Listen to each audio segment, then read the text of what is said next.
Hello everyone, मैं किरण Singh education channel पे आपका स्वागत करती हूँ। बच्चों, आज मैं ऐसे व्यक्ति के बारे में बात करने जा रही हूँ जिनके नाम से ही जैन धर्म की पहचान है। जी हाँ, महावीर जैन के बारे में। बच्चों, इससे पहले मैंने गौतम बुद्ध पर भी एक वीडियो बनाया है। उस वीडियो को देखने के बाद आपको गौतम बुद्ध से जुड़ी हुई सारी जानकारियां आपको हासिल हो जाएंगी। इसी तरह से जब मैं पढ़ा रही थी क्लास 6 का चैप्टर 6, तो मुझे ध्यान आया कि उस चैप्टर में महावीर जैन के बारे में थोड़ा सा दिया हुआ है। मैं सोचा कि क्यों ना हम महावीर जैन के बारे में तो डिटेल में एक थोड़ा सा छोटा सा वीडियो बनाया जाए, जिसमें और भी जानकारियाँ आपको मैं दे सकूँ महावीर जैन के बारे में। तो बस इसीलिए मैं ये वीडियो बना रही हूँ, जिससे आपको जैन धर्म के बारे में और महावीर जैन के बारे में काफ़ी जानकारियाँ हासिल हो जाएं। यही मेरी पूरी कोशिश रही है इस वीडियो को तैयार करने में।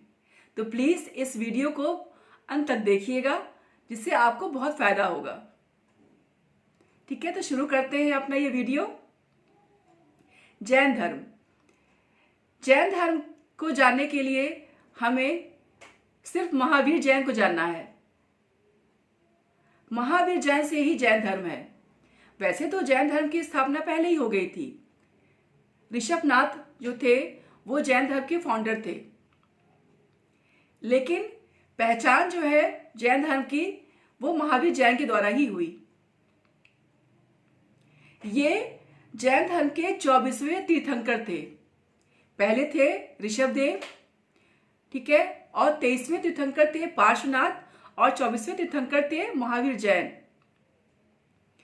और महावीर जैन ने ही जैन धर्म को काफी आगे बढ़ाया, और इन्हीं की शिक्षाओं के द्वारा जैन धर्म काफी फेमस हुआ।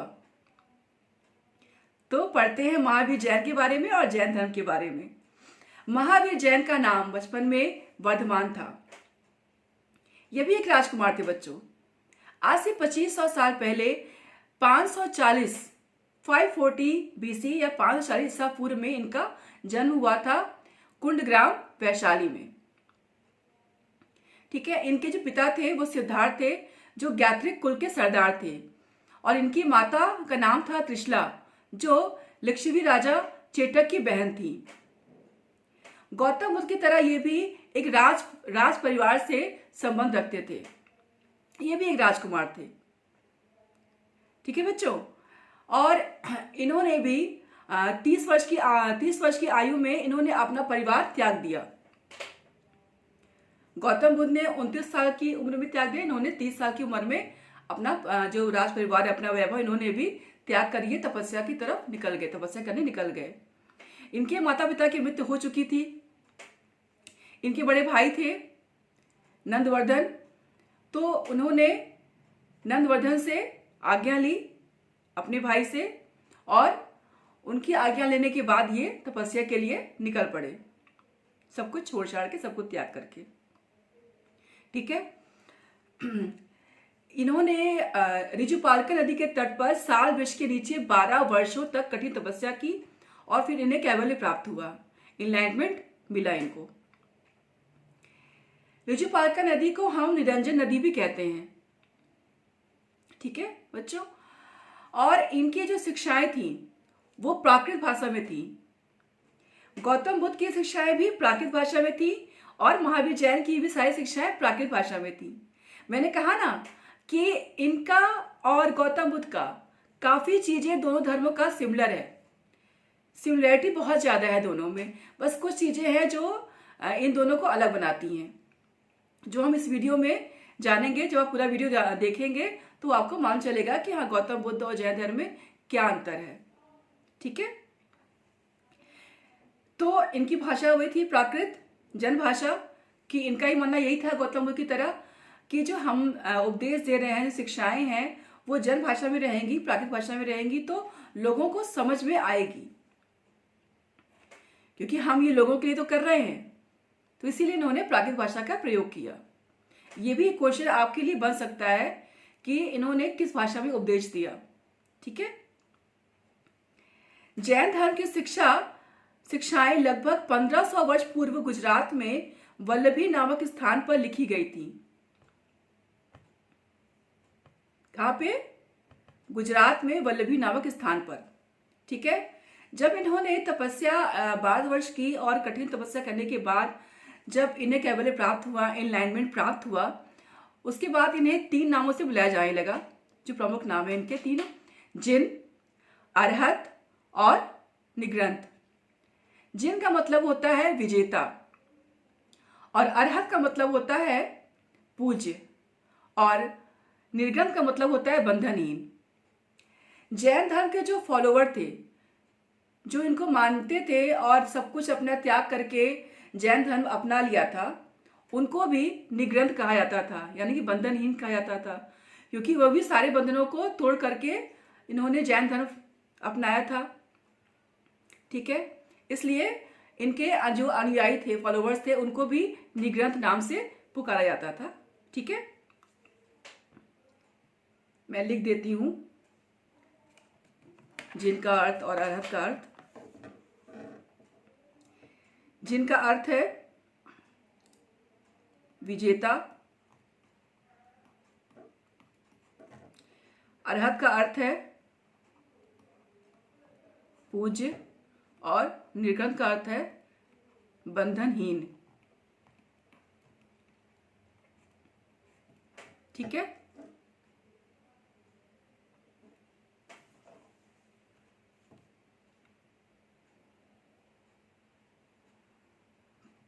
ये इसका था,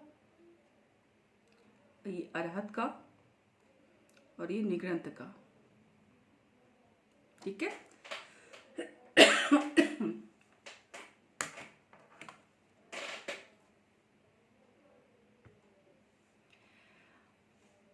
महावीर ने 12 वर्ष की कठिन तपस्या की, कैवल्य प्राप्त किया। ठीक है, एनलाइटमेंट प्राप्त किया। महावीर जैन की पत्नी का नाम यशोधरा था।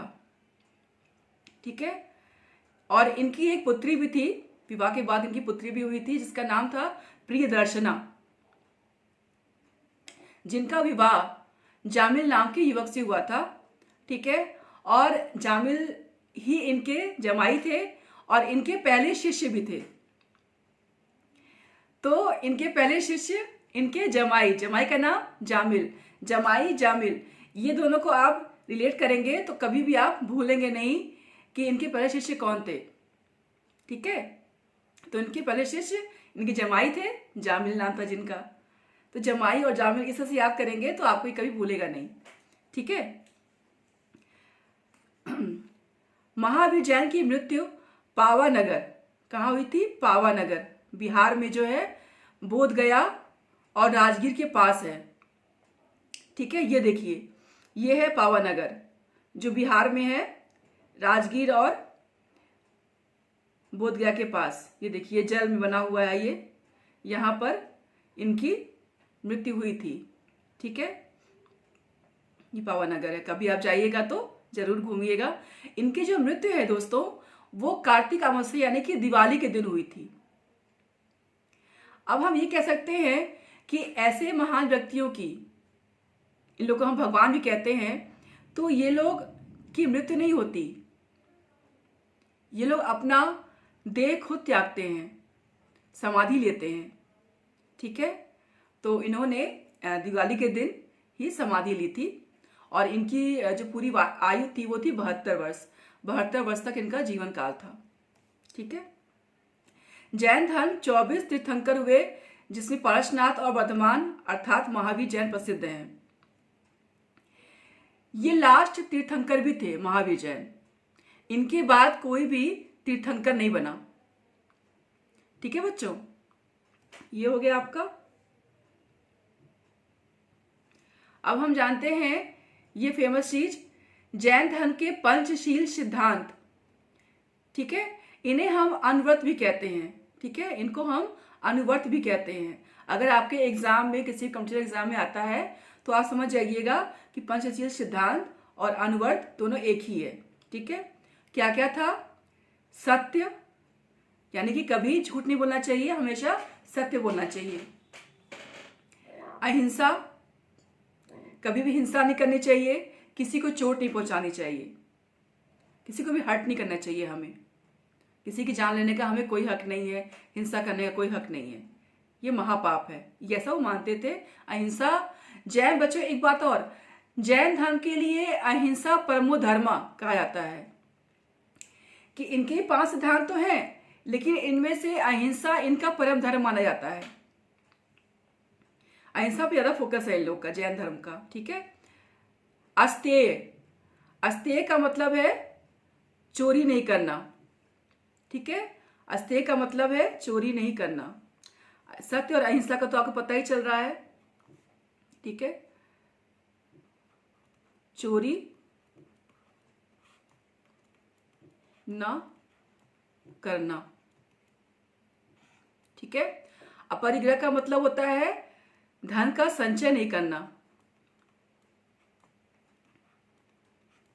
धन का संचय ना करना,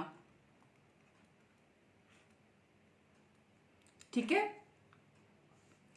ब्रह्मचर्य का मतलब आपको पता ही है। ब्रह्मचर्य का मतलब होता है कि हमें किसी भी लड़की की तरफ देखना नहीं है और काम वासना से एकदम दूर रहना है, ठीक है। अपने मन में भूल के भी काम वासना का ख्याल नहीं लाना है, पूरी तरह से ब्रह्मचर्य का पालन करना है, ठीक है। ये थे जैन धर्म के 5 अनुव्रत या फिर पंचशील सिद्धांत, जो बहुत ही फेमस है और एग्जाम वगैरह में पूछे भी जाते हैं, ठीक है। दूसरी फेमस चीज है जैन धर्म की त्रिरत्न, ठीक है। त्रिरत्न कौन कौन से थे इनके? सम्यक ज्ञान, सम्यक दृष्टि कह सकते हैं या सम्यक दर्शन भी कहते हैं इनको, ठीक है।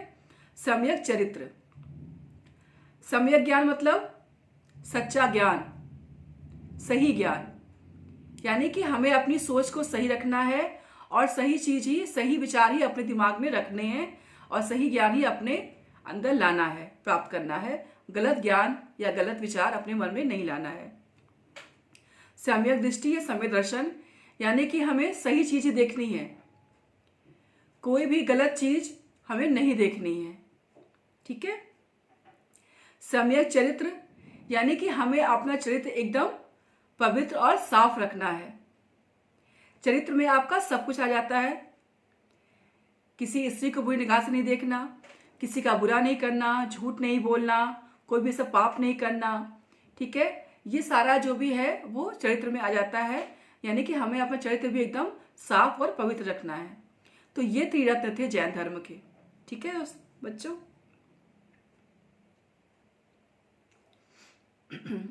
जैन धर्म के 2 संप्रदाय हैं, दिगंबर और श्वेतांबर।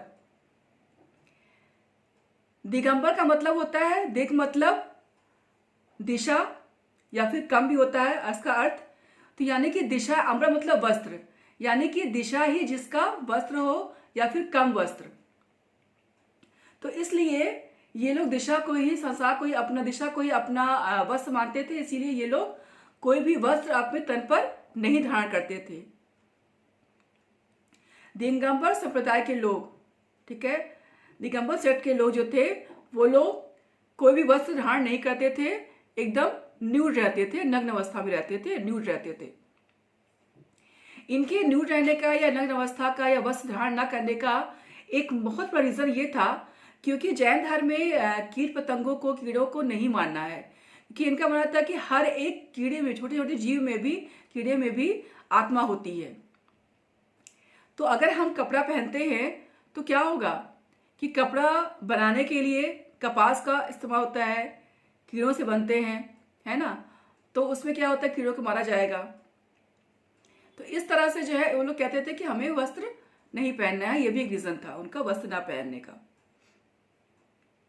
हाँ, महिलाएं जो थी, अब हम ये नहीं कह सकते, आपको लगता होगा कि जो महिलाएं थी, क्या महिलाएं भी नंगी रहती थी? नहीं नहीं, इतनी तो सभ्यता थी दिगंबर संप्रदाय में कि महिलाओं को वस्त्र पहनने की अनुमति थी, लेकिन वो भी सिला हुआ नहीं, बस एक धोती ली और उससे अपने बदन को, पूरा अपनी बॉडी को कवर कर लिया। ये नहीं कि ब्लाउज पहन रहे हैं, बेल्ट को पहन, ऐसा नहीं, सफेद रंग का कपड़ा लिया, साड़ी ली और साड़ी को अच्छे से अपने बॉडी को कवर कर दिया।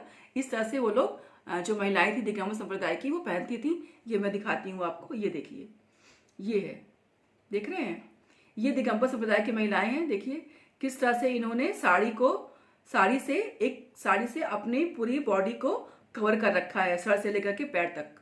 तो इस तरह से साड़ी को ये लोग कवर करती थी, कैरी करती थी। ठीक है, ये है दिगंबर संप्रदाय की महिलाएं। अब देखिए दिगंबर संप्रदाय के पुरुष, इन्होंने देखिए कोई भी वस्त्र इन्होंने नहीं पहना हुआ है, क्योंकि दिगंबर संप्रदाय के लोग कोई भी वस्त्र, जो पुरुष वर्ग थे, वो धारण नहीं करते थे। स्त्रियों को अनुमति थी लेकिन पुरुष को अनुमति नहीं थी। दूसरा इनका संप्रदाय था या सेक्ट था श्वेतांबर। ठीक है, श्वेतांबर संप्रदाय में लोग वस्त्र पहनते थे, जैसे इसका नाम है श्वेत आंबर। आंबर मतलब वस्त्र और श्वेत का मतलब सफेद, यानी कि सफेद वस्त्र ये लोग धारण करते थे।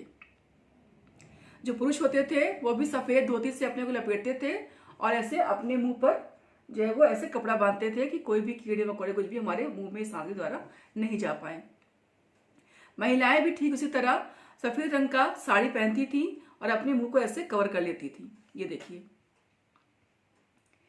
ये श्वेतांबर संप्रदाय के पुरुष हैं और ये श्वेतांबर संप्रदाय की महिलाएं हैं, लेडीज हैं। ठीक है, ये दिगंबर संप्रदाय की महिलाएं हैं और ये श्वेतांबर संप्रदाय की महिलाएं हैं। ठीक है, दिगंबर संप्रदाय के जो गुरु थे भद्रबाहु, ठीक है, और श्वेतांबर संप्रदाय के गुरु थे स्थूलबाहु।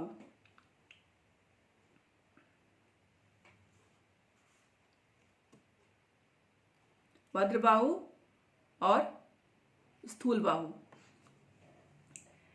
भद्रबाहु जो थे वो दिगंबर संप्रदाय के गुरु थे और श्वेतांबर संप्रदाय के थे स्थूलबाहु। ये दोनों अलग, इन दोनों संप्रदायों के गुरु थे। दिगंबर संप्रदाय पहले स्टार्ट हुआ था। इसके जो गुरु थे भद्रबाहु, मगध में बहुत बड़ा अकाल पड़ा तो बहुत भूखमरी छा गई, तो इन्होंने वहां से जो है वहां से ही चले गए और घूमते फिरते ये पहुंच गए कर्नाटक। ठीक है, तो वहां पर इन्होंने अपना ज्ञान और उपदेश दिया और वहां पे बस गए भद्रबाहु जो थे। ठीक है, लेकिन जो स्थूलबाहु थे ये वहां से नहीं हटे, ये मगध में ही रहे और फिर इन्होंने श्वेतांबर संप्रदाय की स्थापना की। ठीक है, उनके गुरु थे ये श्वेतांबर संप्रदाय के और वहां पे ये रहे, ये कहीं पे नहीं गए, ये मगध में ही रहे। अनेकांतवाद, जैन धर्म का एक ये भी सिद्धांत है अनेकांतवाद। इसके बारे में भी हम जानते हैं। अनेकांतवाद क्या है? ये जैन धर्म जो है वो दर्शन में भी आता है। ठीक है, जो जैन का जो दर्शन है उसमें ये अनेकांतवाद काफी फेमस है। अनेकांतवाद को दर्शन भी कहते हैं, इनका एक सिद्धांत है और बहुत ही मूलभूत सिद्धांत है, बहुत ही इंपॉर्टेंट सिद्धांत है इसका अनेकांतवाद। ठीक है, चलिए पढ़ते हैं। अनेकांतवाद जैन धर्म का आधारभूत सिद्धांत एवं दर्शन है। दर्शन के क्षेत्र में जैन धर्म ने स्यादवाद, इसको हम स्यादवाद भी कहते हैं। कभी कंपटीशन में अगर पूछा जाए आपको या कोई पूछे तो आप बताइए, तो आप समझ जाइएगा कि अनेकांतवाद और स्यादवाद एक ही है, दोनों एक ही है, नाम अलग अलग है। ठीक है, अनेकांतवाद को स्यादवाद और स्यादवाद को अनेकांतवाद भी हम कहते हैं, ये ध्यान रखिएगा आप लोग। ठीक है, का प्रतिपादन किया जो प्राचीन भारतीय दार्शनिक व्यवस्था की एक अमूल्य निधि मानी जाती है। इसके अनुसार प्रत्येक प्रकार का ज्ञान मति, श्रुति, अवधि, मना, पर्याय 7 स्वरूपों में व्यक्त किया जा सकता है, जो इस प्रकार है।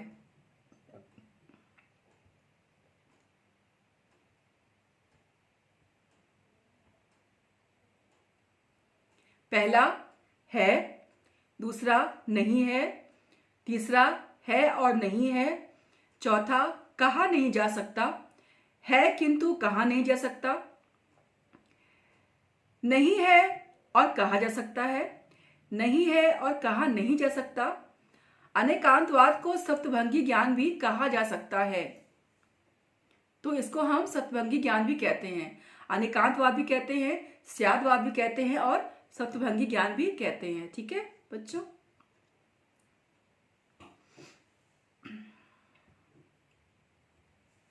ये देखिए,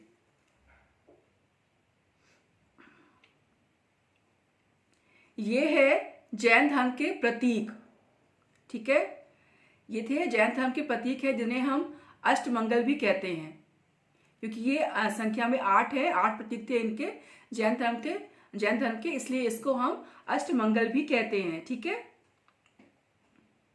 प्रतीक भी कहते हैं, अष्टमंगल भी कहते हैं। ठीक है, ये देखिए, भद्रासन, दर्पणा, स्वास्तिक, नंदव्रता, वत्सा, वर्धमनका, मीन युगला और कलश, ये इनके 8 प्रतीक हैं। ठीक है बच्चों, और ये देखिए, ये जो वर्धमनका दिख रहा है आपको,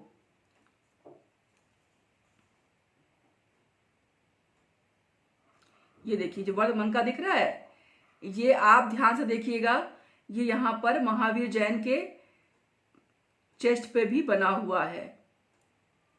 ठीक है, ये चिन्ह जो है ये महावीर जैन के चेस्ट पर भी ये बना हुआ है। ठीक है, वर्धमान का।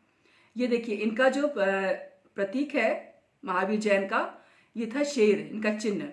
तो महावीर जैन जितने भी तीर्थंकर हुए 24 के अलग अलग चिन्ह हैं। ठीक है, तो महावीर जैन का जो चिन्ह था वो था शेर का।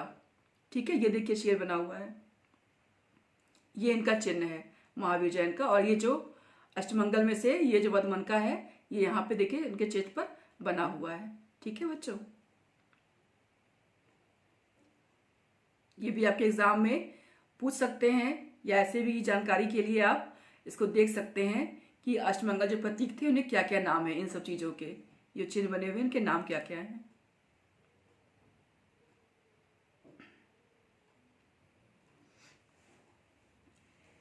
जैन धर्म की उत्पत्ति कैसे हुई? तो जैन धर्म की उत्पत्ति का मुख्य कारण क्या था? जो कारण बौद्ध धर्म की उत्पत्ति का था, वही कारण इनके जैन धर्म का भी उत्पत्ति का था। दोनों साथ चले थे। उस काल में, वैदिक काल में क्या था कि बहुत ही तेजी से शहरीकरण, नगरीकरण हो रहा था। ठीक है, जन से जनपदा, जनपदा से महाजनपदा बन रहे थे। और उस काल में एक वर्ण व्यवस्था थी जो 4 प्रकार की थी। वर्ण व्यवस्था भी मैंने एक शॉर्ट बनाया है, उसको जरूर देखिएगा आप लोग। ठीक है, जो 4 प्रकार की थी, ब्राह्मण, क्षत्रिय, वैश्य और शूद्र। बच्चों, वैदिक काल में क्या था कि शूद्रों को जो है अनटचेबल माना जाता था, कि उन्हें छूना मना था। उन्हें हम छू नहीं सकते, उन्हें हम टच नहीं कर सकते। वो दूर रहते थे हर पूजा पाठ से, हर ऐसे कोई पवित्र काम से उनको दूर रखा जाता था। उन्हें बहुत ही छोटा और तुच्छ माना जाता था। और यही स्थिति महिलाओं की भी थी कि महिलाओं को भी यज्ञ वगैरह में शामिल होने की अनुमति नहीं थी, बाहर जाकर पढ़ने की अनुमति नहीं थी। जो बालक होते थे, पुत्र लोग, वो लोग बाहर ऋषि मुनि के आश्रम में पढ़ने जाते थे, ब्रह्मचर्य का पालन करते थे, युद्ध शिक्षा, वेद, उपनिषद, इन सब का ज्ञान प्राप्त करते थे। लेकिन लड़कियों को बाहर जाकर के पढ़ने की अनुमति नहीं थी, वो घर पे ही सीखती पढ़ती थी। यानी कि कह सकते हैं कि शूद्रों की और महिलाओं की स्थिति कुछ हद तक कॉमन थी। दोनों को ही इन सब चीजों से दूर रखा जाता था। तो जिस वजह से ये दोनों लोग, ठीक है, ये दोनों लोग क्या किए, कुछ बौद्ध धर्म में, कुछ जैन धर्म में चले गए। क्यों? क्योंकि जैन धर्म में और बौद्ध धर्म में कोई भी जाति व्यवस्था नहीं थी, कोई वर्ण व्यवस्था नहीं थी, कोई अमीरी गरीबी नहीं थी। राजा हो चाहे भिखारी हो, सब बराबर काम करेंगे, सब एक साथ सोएंगे, एक साथ रहेंगे। कोई भी वहां पे वर्ण व्यवस्था का पालन नहीं किया जा सकता था। स्ट्रिक्टली जातिवादी का विरोध था वहां पे। और जैन धर्म, बौद्ध धर्म अपनी चीजों को लेके काफी रिजिड थे। अगर कोई ऐसा करता है तो उसे निकाल दिया जाता था संघ से। तो यही रीजन था कि ऐसी जातियां और ऐसी जो महिलाएं थीं, वो तंग आकर के जैन धर्म और बौद्ध धर्म को ज्वाइन करने लगी, इसके फॉलोअर्स हो गई, फॉलोअर बन गई इसकी। ठीक है, तो ये सबसे बड़ा रीजन था, क्योंकि ये लोग इतना, जो ये 3 वर्ण थे, ब्राह्मण, क्षत्रिय, वैश्य, ये लोग इतना ज्यादा इन लोगों को टॉर्चर करते थे कि ये लोग परेशान होकर के इन लोगों ने जैन धर्म बौद्ध धर्म ज्वाइन कर लिया। कई ऐसे वैश्य भी थे जिन्होंने जैन धर्म ज्वाइन किया, बौद्ध धर्म ज्वाइन किया, क्योंकि वो धन कमा करके उनकी स्थिति बहुत अच्छी हो गई व्यापार से। वो काफ़ी अमीर हो जाने के बाद भी वो ब्राह्मण शक्ति से तीसरे नंबर पे ही माने जाते थे। तो लगता है ना कि हमने इतना पैसा कमाया, इतना सब कुछ कमाया, उसके बावजूद भी हमारी स्थिति जो है वो तीसरे नंबर पे आती है। तो बहुत सारे वैश्य भी इन धर्मों में शामिल होने लगे। ठीक है बच्चों, और बहुत सारे राजा जो अच्छे राजा थे, ठीक है, और अच्छे ब्राह्मण थे, वो लोग भी जैन धर्म बौद्ध धर्म अपनी स्वेच्छा के अनुसार, इच्छा अनुसार ज्वाइन किए। जाति प्रथा से परेशान होकर के नहीं, अपने मन से उन्हें अच्छा लगा और उन्होंने जैन धर्म बौद्ध धर्म ज्वाइन किया। ठीक है, और एक और रीजन था कि जो ब्राह्मण धर्म, जो वैदिक काल में जो रहते थे लोग, वो बड़ी बड़ी जातियों के लोग भी इसको ज्वाइन किए, क्योंकि ब्राह्मण वर्ग के अनुसार नियम कानून और पूजा पाठ के ये सब चीज़ें इतनी कठिन थी कि इन्हें पालन करना बड़ा मुश्किल होता था। बहुत ही कट्टर धर्म था। इस वजह से कई बड़ी बड़ी जातियों के लोग भी जैन धर्म और बौद्ध धर्म ज्वाइन करने लगे थे। ठीक है, अच्छा लगता होगा ना कि क्या तीर्थंकर जो है वो सिर्फ पुरुष ही थे या महिलाएं भी थी? क्योंकि एक तीर्थंकर है, उनका नाम है मल्ली। ठीक है, तो कई लोगों को लगता है कि मल्ली नाम किसी महिला का है, पर ऐसा नहीं है, वो पुरुष ही थे। तो बच्चों बता दूं मैं आपको कि जो तीर्थंकर होते थे वो महिलाएं नहीं होती थी। ठीक है, पुरुष ही होते थे तीर्थंकर, महिलाएं तीर्थंकर नहीं होती थी। ठीक, ऐसा कोई नियम नहीं है कि महिलाएं नहीं बन सकती, लेकिन नहीं बनी। ठीक है, महिलाएं बनी ही नहीं। जैन धर्म के निर्माता कौन थे? ऋषभनाथ। इसमें मैंने बताया ना कि जैन धर्म के जो फाउंडर थे वो तो ऋषभनाथ थे, लेकिन जैन धर्म जो फॉर्म में आया, जो फेमस हुआ, वो महावीर जैन के द्वारा हुआ। ठीक है, ऋषभनाथ क्या थे? पहले तीर्थंकर थे। श्वेतांबर संप्रदाय के लोग ब्रह्मचर्य को नहीं मानते थे। उनका मानना था कि गृहस्थ जीवन को निभाते हुए भी जैन धर्म का पालन हो सकता है। जैसे दिगंबर संप्रदाय के जो लोग थे वो काफी रिजिड थे। ठीक है, दे आर वेरी रिजिड। वो उनका ये था कि जो पांचों सिद्धांत हैं जो है वो हमको पालन करना ही करना है, और ब्रह्मचर्य का तो कठोरता से पालन किया जाता था दिगंबर संप्रदाय में। लेकिन श्वेतांबर संप्रदाय में थोड़ी सी ढील दे दी गई कि अगर आप चाहे तो जैन धर्म को आप अपना सकते हैं, इसको फॉलो कर सकते हैं, जैन धर्म को अपनी गृहस्थ जीवन को आप निभाते हुए। ठीक है, आप हाउस होल्ड करते हुए भी आप जो है जैन धर्म को फॉलो कर सकते हैं। ये जो छूट थी ये सिर्फ श्वेतांबर संप्रदाय में थी, दिगंबर संप्रदाय में नहीं थी। ठीक है, क्योंकि वो दिगंबर संप्रदाय के लोग बहुत ही रिजिड होते थे, वो कुछ भी समझौता नहीं करते थे। ठीक है, पर श्वेतांबर संप्रदाय जो था वो काफी हद तक इजी था। इसीलिए बहुत सारे लोगों ने अपनी गृहस्थ जीवन को निभाते हुए श्वेतांबर संप्रदाय को ज्वाइन किया था। जैन धर्म के 23वें तीर्थंकर पारसनाथ भी राजकुमार थे। वो बनारस के राजा अश्वसेन के पुत्र थे। उनकी शिक्षा थी किसी जीव जंतु को चोट नहीं पहुंचाया जाएगा, चोरी नहीं करना, संपत्ति का संचय ना करना। ठीक है, ये सारे जो है उनके उपदेश थे। उनका मानना था कि ये सारी चीजें तो करनी ही करनी है, इन सब चीजों का हमें कठोरता से पालन करना है। ठीक है, तो ये हो गया जैन धर्म के बारे में। उम्मीद करती हूं कि इस वीडियो के द्वारा आपको जैन धर्म के बारे में काफी हद तक जो है नॉलेज मिल गई होगी आपको।